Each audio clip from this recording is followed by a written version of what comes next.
Depois foram Moisés e Arão e disseram a Faraó: assim diz o Senhor, Deus de Israel: deixa ir o meu povo, para que me celebre uma festa no deserto. Respondeu o Faraó: quem é o Senhor, para que ele ouça eu a voz, e deixe ir a Israel? Não conheço o Senhor, nem tampouco deixarei ir a Israel. Eles prosseguiram: o Deus dos hebreus nos encontrou. Deixa-nos ir, pois, caminho de 3 dias ao deserto, para que ofereçamos sacrifícios ao Senhor nosso Deus. E não venha ele sobre nós com pestilência ou com espada. Então lhes disse o rei do Egito: por que, Moisés e Arão, por que interrompeis o povo no seu trabalho? Ide às vossas tarefas. Disse também Faraó: o povo da terra já é muito, e vós o distraís nas suas tarefas. Naquele mesmo dia, pois, deu ordem Faraó aos superintendentes do povo e aos seus capatazes, dizendo: daqui em diante não torneis a dar palha ao povo, para fazer tijolos, como antes. Eles mesmos que vão e ajuntem para si a palha. E exigireis deles a mesma conta de tijolos que antes faziam. Nada diminuireis dela. Estão ociosos e por isso clamam: vamos e sacrifiquemos ao nosso Deus. Agrave-se o serviço sobre esses homens, para que neles se apliquem e não deem ouvidos a palavras mentirosas. Então saíram os superintendentes do povo e seus capatazes e falaram ao povo: assim diz Faraó: não vos darei palha. Ide vós mesmos e ajuntai palha onde a puderdes achar, porque nada se diminuirá do vosso trabalho. Então o povo se espalhou por toda a terra do Egito, a juntar restolho em lugar de palha. Os superintendentes os apertavam, dizendo: acabai vossa obra, a tarefa do dia, como quando havia palha. E foram açoitados os capatazes dos filhos de Israel, que os superintendentes de Faraó tinham posto sobre eles. E os superintendentes lhes diziam: por que não acabastes nem ontem nem hoje a vossa tarefa, fazendo de tijolos como antes? Então foram os capatazes dos filhos de Israel e clamaram a Faraó, dizendo: por que tratas assim a teus servos? Palha não se dá a teus servos. E nos dizem: fazei tijolos. Eis que teus servos são açoitados. Porém, o teu próprio povo é que tem a culpa. Mas ele respondeu: estais ociosos, por isso dizeis: vamos, sacrifiquemos ao Senhor. E depois agora, e trabalhai, palha, porém, não se vos dará, contudo, dareis a mesma quantidade de tijolos. Então os capatazes dos filhos de Israel se viram em aperto, porquanto se lhes dizia: nada diminuireis dos vossos tijolos, da vossa tarefa diária. Quando saíram da presença de Faraó, encontraram Moisés e Arão, que estavam à espera deles, e lhes disseram: olhe o Senhor para vós outros e vos julgue, porquanto nos fizestes odiosos aos olhos de Faraó e diante dos seus servos, dando-lhes a espada na mão para nos matar. Então Moisés, tornando-se ao Senhor, disse: ó Senhor, por que afligiste a este povo? Por que me enviaste? Pois desde que me apresentei a Faraó para falar-lhe em teu nome, ele tem maltratado este povo, e tu de nenhuma sorte livraste o teu povo. Amém. Feche seus olhos, curve sua cabeça. Pai, nós acabamos de ler a tua palavra e precisamos muito da orientação do teu Espírito. Fala com o teu povo, Senhor, nesta noite, e ajuda-nos a ouvir a tua santa e gloriosa voz. Oramos em nome de Jesus. Amém. Meus queridos irmãos, nesta noite, a minha mensagem é um alerta para todos nós. Qual alerta, pastor? O alerta é o seguinte: cuidado com os destruidores de sonhos.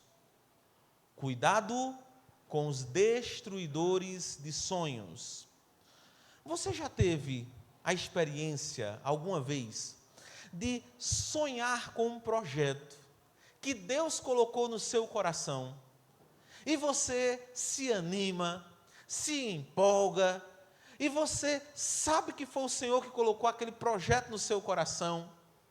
E aí, quando você vai compartilhar esse projeto com um colega, com alguém, então aquela pessoa lhe surpreende com uma resposta extremamente negativa. Vai dar certo não, tira isso da tua cabeça, meu. Vai dar certo não.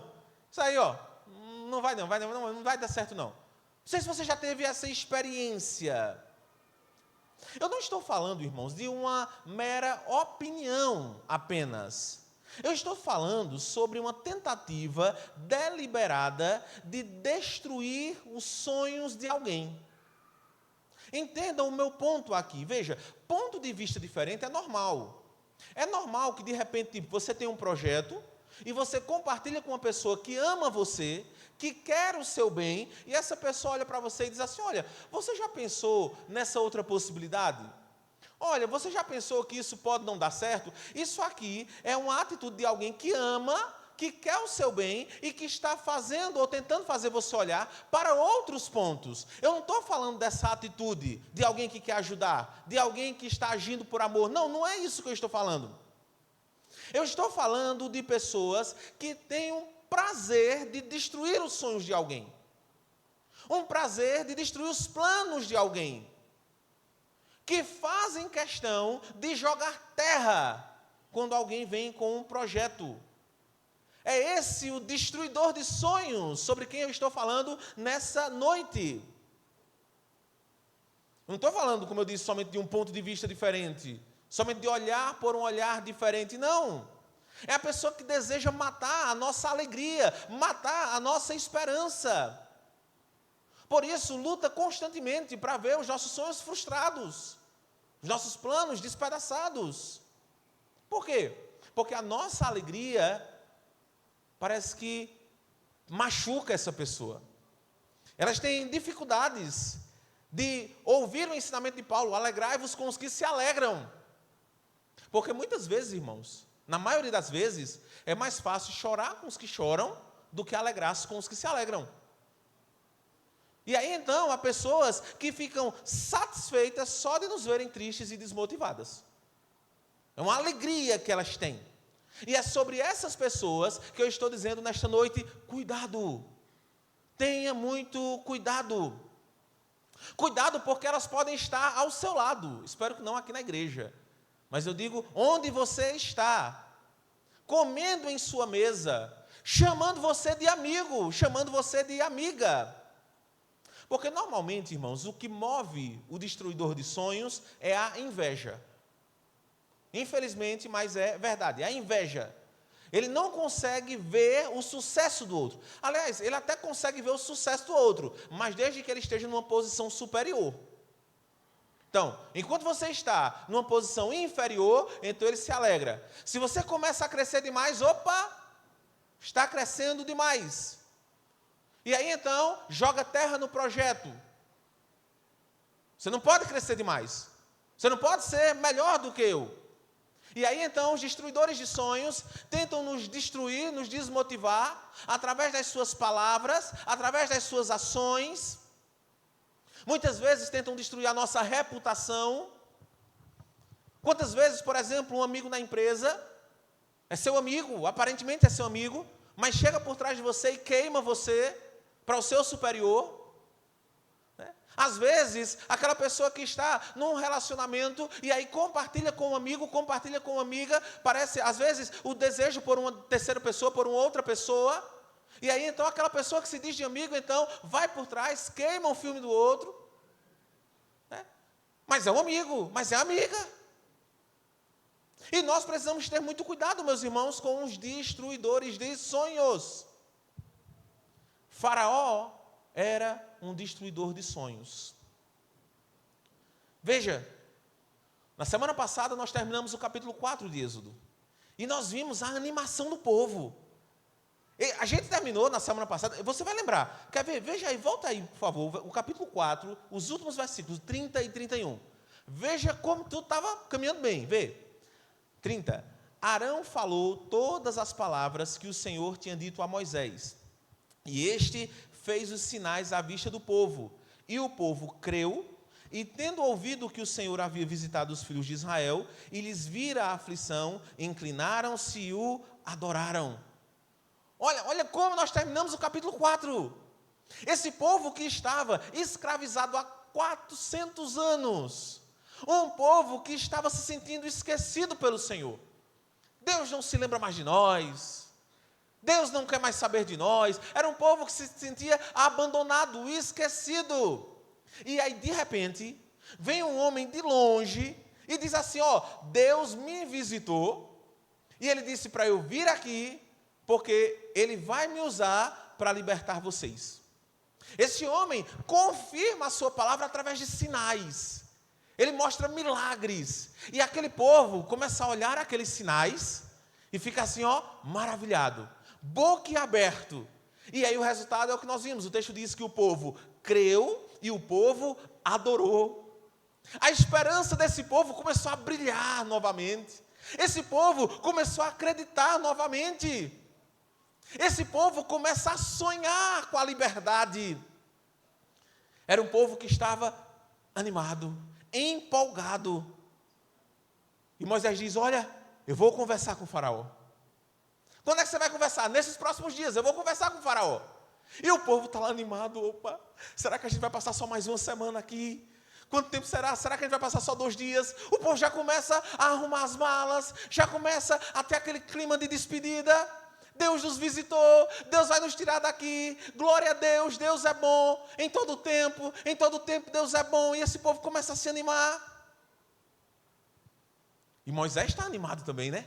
Porque o líder, quando chega assim, a aceitação, vê o povo animado, então a gente se anima também. E aí Moisés vai até Faraó. Moisés vai conversar com o Faraó. Animado com a empolgação do povo, com a animação do povo, o povo sonhando com a liberdade, vai ser hoje, será que vai ser amanhã, será que vai ser essa semana? E Moisés está animado.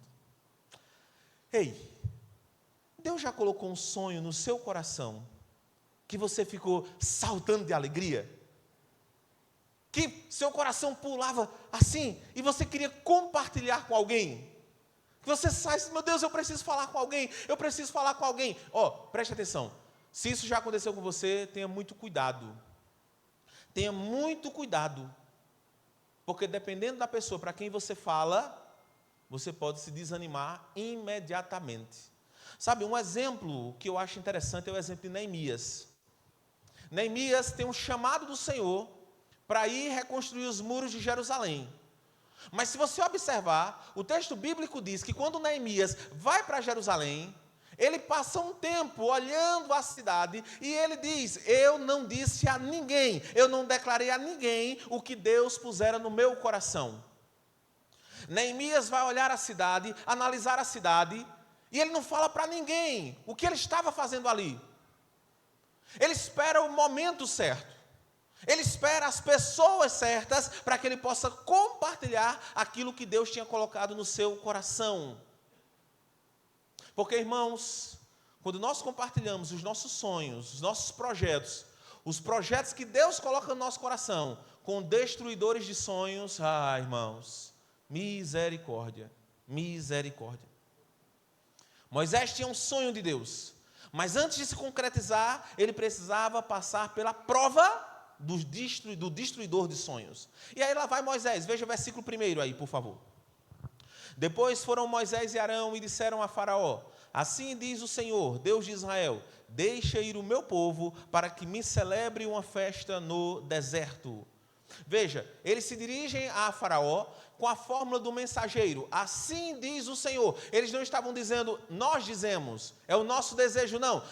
Faraó, nós estamos aqui diante de você, diante dos seus servos, assim diz o Senhor. É a palavra do Senhor, é a vontade do Senhor. E se você observar, eles foram brandos nessa primeira palavra. Eles não queriam confrontar, eles não queriam problema com o Faraó. Eles simplesmente disseram assim, Faraó, assim diz o Senhor, Deus está dizendo, deixa o meu povo ir. Eles não falaram de peste, não falaram de pragas, não falaram de morte do primogênito, só disseram isso, Faraó, Deus nos mandou aqui e disse, deixa o meu povo ir. E aí, meus irmãos, começam as respostas de Faraó. E nessas respostas de Faraó, nós vemos 3 características de um destruidor de sonhos. 3 características.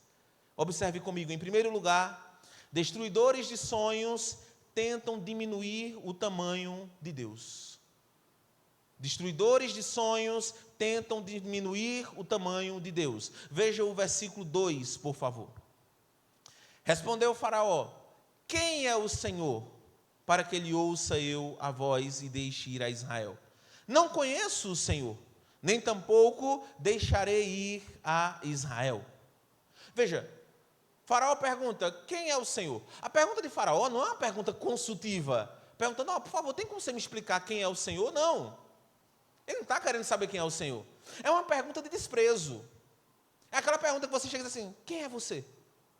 Quem é você?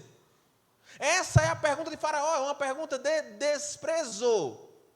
Certamente ele já tinha ouvido falar do Deus de Israel. Ele tinha ouvido falar, mas ele não tinha respeito nenhum pelo Senhor. E é isso que ele diz: quem é o Senhor? Quem é esse Senhor? Ou Yahvé? Entenda, para você entender aqui a postura de Faraó, você precisa entender a cultura. Por quê? Faraó convivia com diversos deuses. E ele mesmo se via como um Deus. Ele era visto como um Deus, se via como um Deus. Então veja bem, entenda a mente de Faraó. Tinha um Deus lá, que era o Deus dos hebreus, e esse povo estava subjugado há mais de 400 anos. Na mente de Faraó, que Deus fraco, hein? Que Deus fraco. 400 anos, então veja, se eu conseguir subjugar esse povo, então é porque o meu Deus é mais forte do que eles. O meu Deus é mais forte do que o Deus deles. E agora, então, do nada, aparece esse Deus, que estava subjugado há cerca de 400 anos, e chega e diz assim: agora deixa o meu povo ir. Você acha sinceramente que o Faraó ia dizer: não, por favor, saia, vou lhe dar um cafezinho? Não. Faraó despreza este Deus. E a postura de Faraó aqui não é a postura de um ateu, que diz: eu não acredito em Deus. Não, ele que acreditava em vários deuses. Mas, como eu disse, para ele, o Deus do Egito, ou os deuses do Egito, eram muito mais fortes do que o Deus dos hebreus. Por isso que Faraó enche a boca e diz assim: eu não reconheço a autoridade desse Deus. Eu não conheço, eu não respeito, eu não me dobro diante dele. Veja, o destruidor de sonhos não necessariamente nega a existência de Deus. Ele não vai chegar dizendo assim: olha, eu não acredito em Deus, Deus não existe. Não, ele não vai dizer isso. Mas ele vai diminuir Deus. Ele vai diminuir o poder de Deus. Pastor, dê um exemplo, vou dar um exemplo. Lembre de quando o rei Senaqueribe estava ali afrontando o exército de Deus, afrontando o rei Ezequias. E ali então, meus irmãos, a palavra de Deus diz que o profeta Isaías foi até o rei Ezequias e disse assim: não temas as palavras do rei da Síria. Não temas, por quê? Porque ele vai cair a espada. Então veja, Deus fala com Ezequias dizendo: eu vou derrubar o rei da Síria. Mas o rei da Síria era um destruidor de sonhos. E aí ele vem sabendo do oráculo do Senhor para Ezequias, e aí ele diz assim: Ezequias, não te enganes, Deus está te enganando. Esse Deus em quem você está confiando, ele está enganando você. Aí ele diz: você tem ouvido do que os meus deuses estão fazendo? Eles estão varrendo a terra, eles estão destruindo tudo. E aí ele diz: o seu Deus não vai livrar você das mãos do rei da Síria. Veja, ele não está negando a existência de Deus, mas ele começa a diminuir o poder deste Deus. É aquela pessoa que chega para você e diz assim: vai dar certo não. Olha, fulano tentou, cicrano tentou, sabe, nunca deu certo. Aí não vai dar certo com você. Veja, se você perguntar a teologia dela, ela diz assim: eu creio no Deus Todo-Poderoso. Mas ela diminui o poder de Deus. Diminui a grandeza de Deus. São pessoas que não veem o poder de Deus acima de todas as coisas. E aí então, diante disso, algumas pessoas já desistem logo. É verdade, eu desisti mesmo, está certo, está certo, está certo. vamos desistir, vamos mudar de assunto, não vai dar certo mesmo não.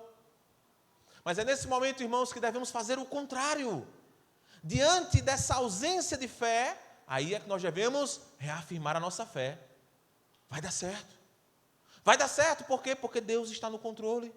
Vai dar certo, por quê? Porque Deus é soberano. Vai dar certo, por quê? Porque Deus abre portas. Vai dar certo, por quê? Porque Deus sabe como trabalhar.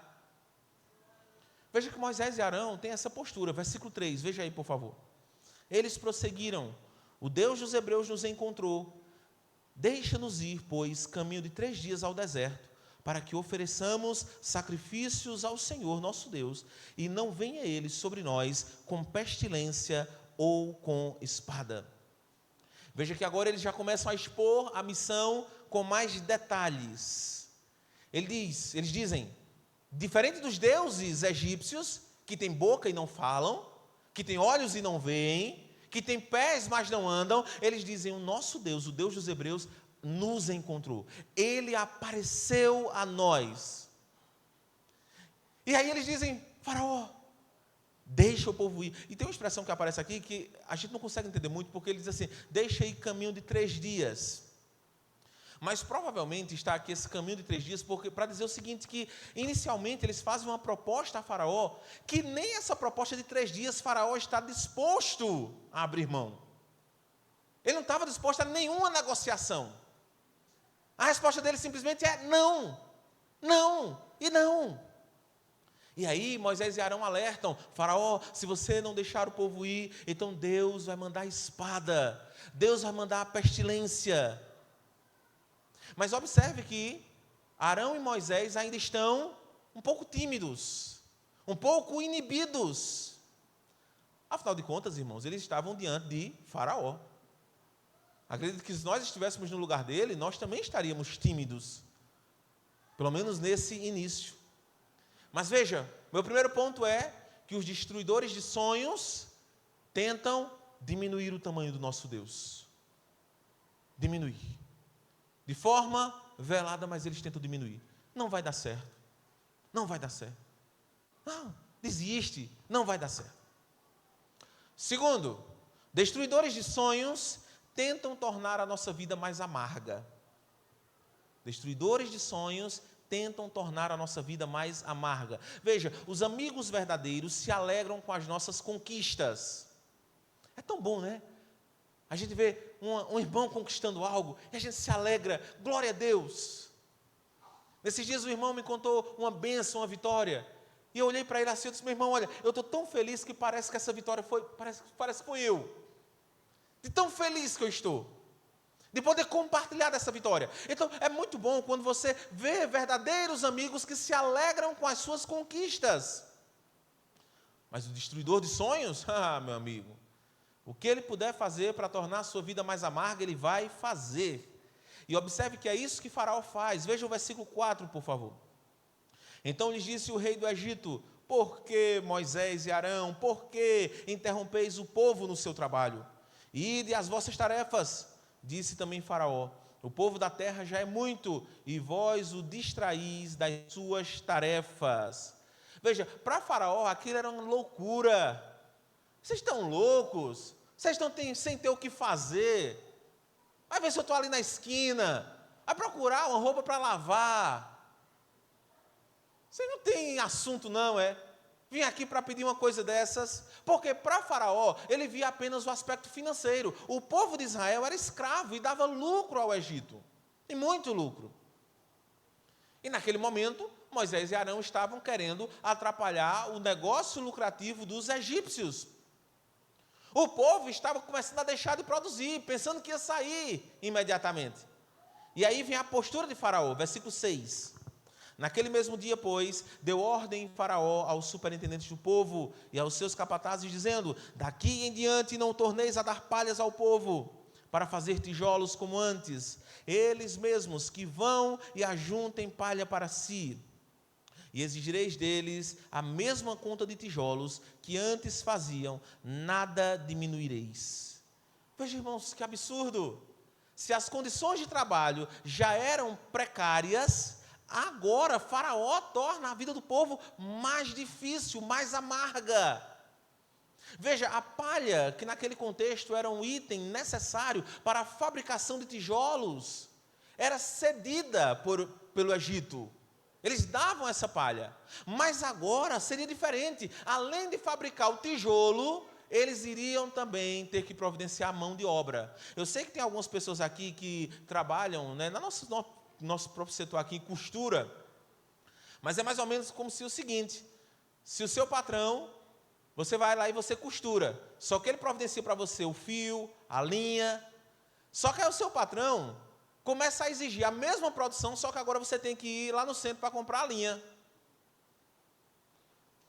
Que era isso que ele dava para você. Antes você só precisava pegar a linha que ele dava e colocar na máquina. Só que agora ele começa a cobrar a mesma produção, a mesma quantidade de peças. Sendo que agora você tem que providenciar o material de trabalho. Veja, é isso que Faraó está fazendo. A produção deveria ser a mesma. E qual é a razão disso? Veja o versículo 8, parte B e o 9. Faraó diz: estão ociosos e por isso clamam, vamos e sacrifiquemos ao nosso Deus. Agrave-se o serviço sobre estes homens, para que neles se apliquem e não deem ouvidos a palavras mentirosas. Veja, Faraó está dizendo, o problema desse povo é que eles estão com muito tempo livre. Estão ociosos. Eles estão parados muito tempo. Isso leva a preguiça. E a estratégia de Faraó é: vamos sufocar o tempo deles de tal forma que eles não vão mais pensar em sair. Eles não vão mais pensar nem querer adorar a Deus, porque eles não vão ter tempo para isso. Eles vão estar tão exaustos que quando eles terminarem o trabalho, eles só vão querer cair na cama. E quando acordarem no outro dia, então eles vão já trabalhar. E essa foi a dinâmica agora de Faraó. Aí versículo 10 continua. Então saíram os superintendentes do povo e seus capatazes e falaram ao povo: assim diz Faraó, não vos darei palha, ide vós mesmos e ajuntai palha onde a puderdes achar, porque nada se diminuirá do vosso trabalho. Então o povo se espalhou por toda a terra do Egito a ajuntar restolho em lugar de palha. Você viu aqui uma ironia no texto? Que a mesma expressão que aparece para Deus, aparece para Faraó. Moisés diz, assim diz o Senhor. Os servos de Faraó dizem, assim diz Faraó. Aqui começa uma briga dos deuses. Lógico, humanamente falando, a gente só sabe que só existe um Deus. Mas Faraó vem, e o povo diz, assim diz Faraó. E aí vem a sentença sobre o povo. Vocês precisam trabalhar mais agora. Vocês precisam da mesma produção, a mesma quantidade de peças, e agora vocês que vão em busca do material de trabalho. E aí, meus irmãos, pensem comigo, imaginem a frustração daquele povo. Aquele povo que estava animado, pensando que ia sair, arrumando as malas, já contando os dias, eita, será que vai ser hoje? Será que vai ser amanhã? Um povo que tinha visto os sinais de Moisés, os milagres que Moisés fez, dizendo, rapaz, esse Moisés é fera mesmo, hein? Esse é fera. E eles diziam assim, como será? Moisés vai chegar na frente do faraó, vai fazer os milagres e tal, e agora eles vêm tudo dando para trás. Ao invés da liberdade tão sonhada, vem o extremo da opressão, o extremo da escravidão. E o texto continua, versículo 13 e 14, veja aí, por favor. Os superintendentes os apertavam, dizendo, acabai vossa obra, a tarefa do dia, como quando havia palha. E foram açoitados os capatazes dos filhos de Israel, que os superintendentes de Faraó tinham posto sobre ele. E os superintendentes lhes diziam, por que não acabastes nem ontem, nem hoje a vossa tarefa, fazendo tijolos como antes? O objetivo de Faraó era claro, vamos tornar a vida deles mais amarga. Vamos fazê-los amargar a vida. Imagine você a pressão psicológica sobre aquele povo. Era mais trabalho, mais trabalho. Era a busca intensa por produção. Tem que produzir, tem que bater a meta. Vamos bater a meta, tem que bater a meta. Os capatazes ali, israelitas, eram açoitados. Trabalhem, trabalhem. E era esse povo que poucos dias antes estava sonhando com a liberdade. Sonhando com a liberdade. Trocar aqui foi informação do som. Povo que estava sonhando com a liberdade. E agora teve que amargar uma terrível opressão. Tornar a vida dos israelitas mais amarga era a forma de Faraó destruir o sonho do povo de Israel. Era a forma dele dizer: esse povo não vai pensar mais em liberdade. Preste atenção aqui, por favor. O diabo é o maior destruidor de sonhos. E ele usa a mesma metodologia de Faraó. Ele tenta aumentar o nosso sofrimento. Para quê? Para que nós foquemos nas dificuldades, nos problemas, e esqueçamos o propósito de Deus para nós. E sabe o que é pior, irmãos? É que muitas vezes ele consegue o seu intento facilmente. Veja, esse foi o método do diabo na igreja primitiva, no livro de Atos. Você lembra que o diabo começa uma perseguição ferrenha. E começa ali a perseguir os cristãos, massacrar os cristãos, matar. Apedreja Estevão. Faz a decapitação de Tiago. E ali o diabo estava dizendo: vamos tornar a vida deles mais amarga. Eles vão amargar o sofrimento, vão amargar a dor, vão amargar a perseguição. Mas sabe o que nos deixa boquiabertos? É que diante desta metodologia diabólica, mesmo nas lutas e nas provas, nós vemos os apóstolos louvando a Deus, adorando a Deus e nunca desistindo do sonho de ver o mundo salvo. Que maravilha, meus irmãos! Diante das lutas, das provas, das dificuldades, diante das pressões, os apóstolos não se dobraram, eles continuaram orando, louvando, sonhando e buscando fazer a vontade de Deus. Quais os métodos dos destruidores de sonhos? Primeiro, eles tentam diminuir o tamanho de Deus. Deus não é tão grande, não vai dar certo. Segundo, os destruidores de sonhos tentam tornar a nossa vida mais amarga. Nos amargar, porque não tem alegria, não tem a satisfação. Terceiro e último lugar, destruidores de sonhos tentam desestabilizar a nossa missão. Eles tentam desestabilizar a nossa missão. Veja, como seres emocionais que somos, é normal que nós nos sintamos abalados em alguns momentos, sobretudo quando alguém joga terra nos nossos sonhos.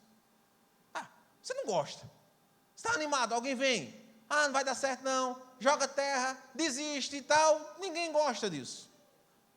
Ninguém gosta disso. Você vê um exemplo muito clássico na Bíblia, por exemplo, é o exemplo de Elias, né?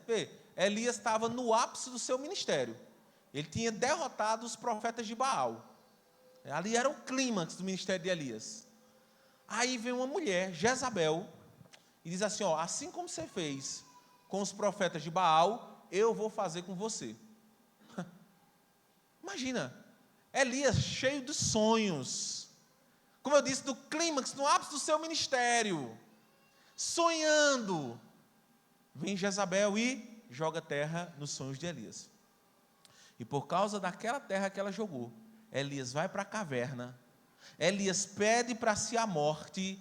Em outras palavras, a missão de Elias foi desestabilizada pela frase de uma mulher.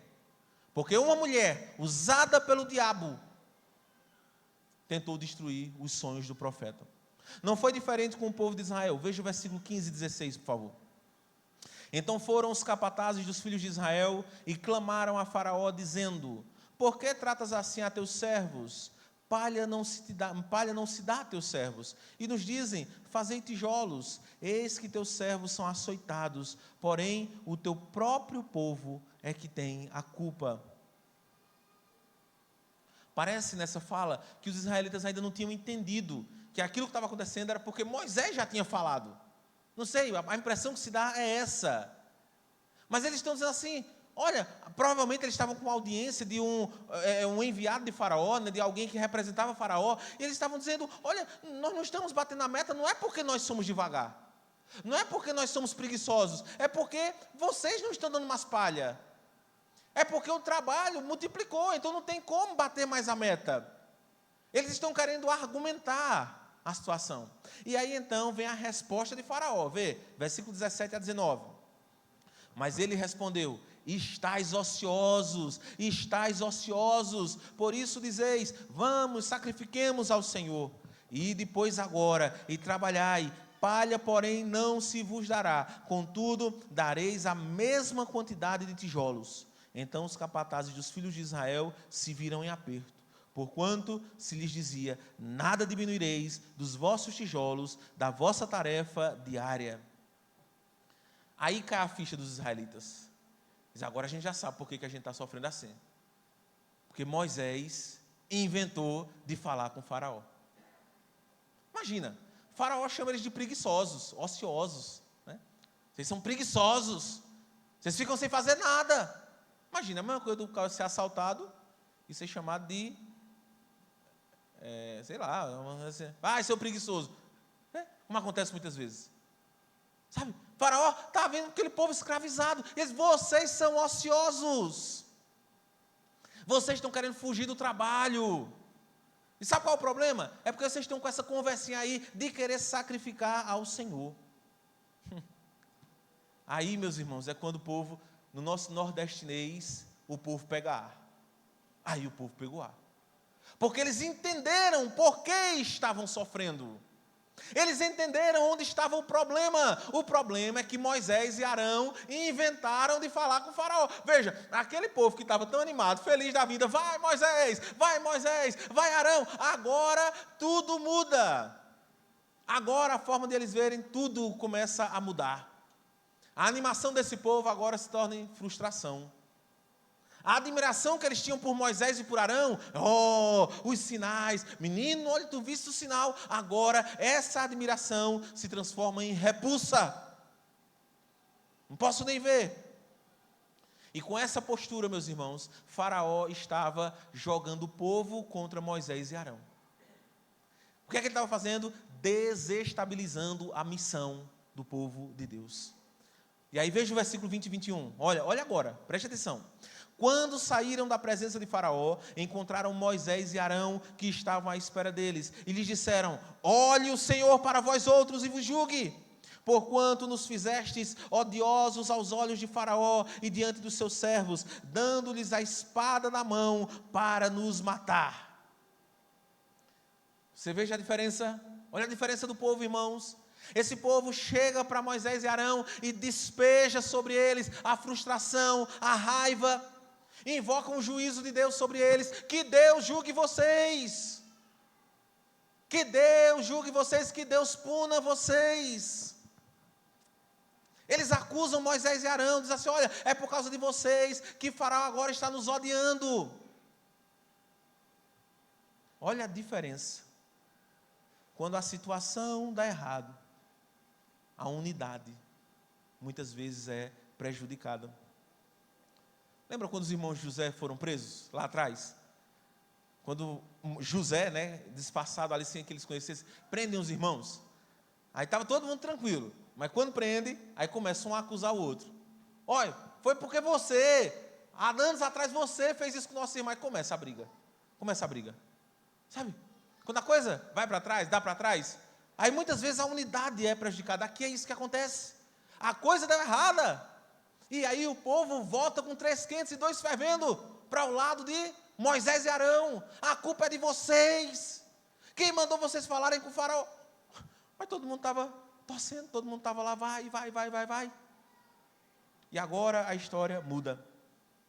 O destruidor de sonhos conseguiu desestabilizar a missão do povo de Deus. Talvez, meus irmãos, a expressão maior dessa desestabilização está na oração de Moisés. Veja o versículo 22. Então Moisés, tornando-se ao Senhor, disse, ó Senhor, por que afligiste este povo? por que me enviaste? Pois desde que me apresentei a Faraó para falar-lhe em teu nome, ele tem maltratado este povo, e tu de nenhuma sorte livrasse o teu povo. Veja, Moisés sente a dor do povo.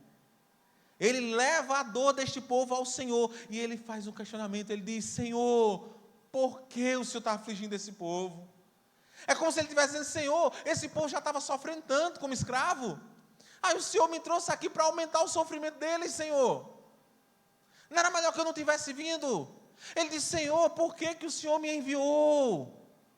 Ele está dizendo a Deus: Senhor, eu estava quieto na minha, eu estava lá cuidando das minhas ovelhas, das ovelhas do meu sogro, eu estava lá numa vida tranquila, o Senhor me tirou da minha vida quieta, me trouxe para aqui, para eu ouvir esse sofrimento, o Senhor me trouxe aqui, para eu passar por essa situação. Eu disse: Senhor, manda outro. Eu disse ao Senhor: eu não quero ir, e por que o Senhor mandou? Talvez ele estivesse dizendo: Senhor, eu não tinha habilidade, eu disse para o Senhor que eu não sabia falar. Talvez tivesse outra pessoa, tinha persuadido Faraó, mas eu, Senhor, eu fui com Arão não deu conta. Sei lá o que ele estava pensando. Irmãos, destruidores de sonhos são capazes de desestabilizar a nossa missão. Muitas pessoas desistiram de tudo depois de um sonho frustrado. Desistiram de tudo. Ah, por que Deus permitiu?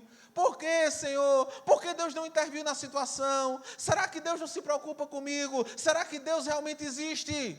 Quantas pessoas que se desestabilizaram por causa de um sonho frustrado. Mas eu quero dizer para você uma coisa.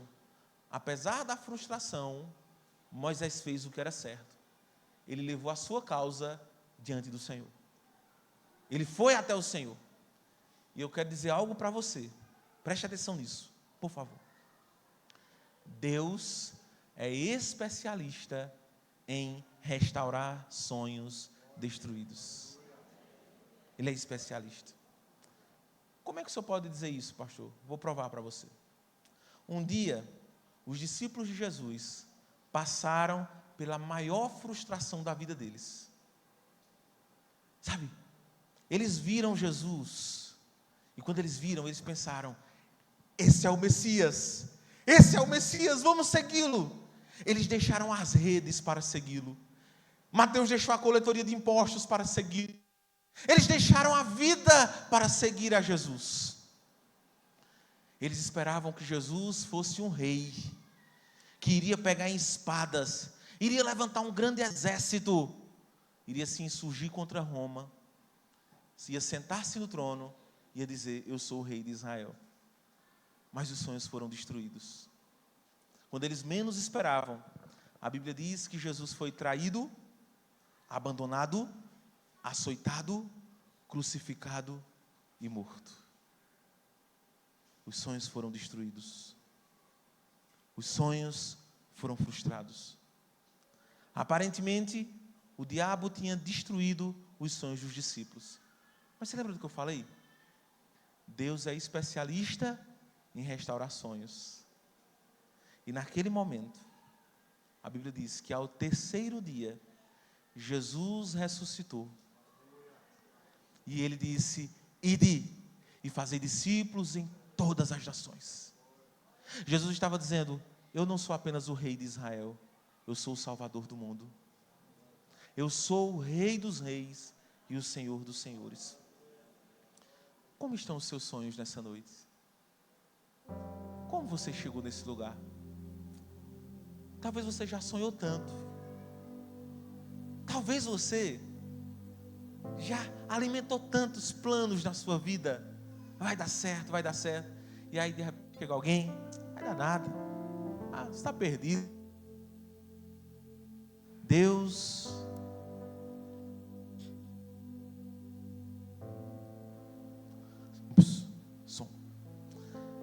Deus está aqui. E Ele restaura os nossos sonhos.